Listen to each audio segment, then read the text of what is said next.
வந்து பாப்பட் கீ சப்ஜி பண்ண போகிறோம். ஸோ அதுக்கு வந்து நான் யூஸ் பண்ணுறது இந்த பஞ்சாபி பாப்பட் உண்டுல்ல, இந்த பெப்பரு ஜீரகம்லாம் போட்டது. ஸோ அதை வந்து லைட்டாக தீயில வந்து நல்லா சுட்டு எடுத்துருங்க.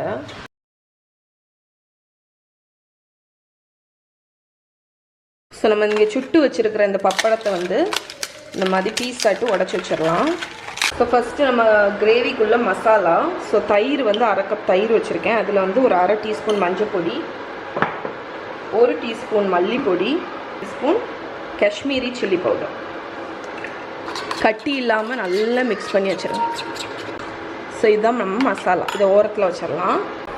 ஸோ நம்ம ஆயில் வந்து ஹீட் ஆனதுக்கப்புறம் அதில் 1/2 டீஸ்பூன் ஜீரகம் பொரிஞ்ச உடனே கொஞ்சம் பெருங்காயத்தூள் போட்டுக்கோங்க, ஒரு பச்சை மிளகா, கட் பண்ணியிருக்கிற இஞ்சி. ஸோ இப்போ இதில் வந்து நம்ம மிக்ஸ் பண்ணி வச்சுருக்கோம்ல அந்த மசாலாவை ஆட் பண்ணிடலாம். ஸோ இப்போ இது வந்து ஒரு 2 மினிட்ஸ் குக் ஆயாச்சு. இப்போ வந்து தண்ணி ஆட் பண்ணிடலாம். ஸோ நீங்கள் வந்து இதை கிரேவியாக வைக்கணும்னு நினச்சிங்கன்னா கொஞ்சம் ஜாஸ்தியாக தண்ணி ஆட் பண்ணுங்கள். இல்லைனா திக்காட்டு வைக்கணும், சப்ஜி மாதிரி வைக்கணும் அப்படின்னு நினச்சிங்கன்னா கொஞ்சம் பார்த்து ஆட் பண்ணுங்கள். நான் கொஞ்சம் செமி திக்காக தான் வைக்க போகிறேன். ஸோ இப்போ நம்மளோட பாப்பட்கி சப்ஜி அந்த கிரேவி வந்து நல்ல ஒரு 5 நிமிஷம் போல் நல்ல லோ ஃப்ளேமில் இருந்து மேலே நல்ல எண்ணெய் மிதக்குது பாருங்கள். இந்த டைமில் நம்ம இங்கே சுட்டு வச்சுருக்கிற பப்படை போட்டுடலாம்.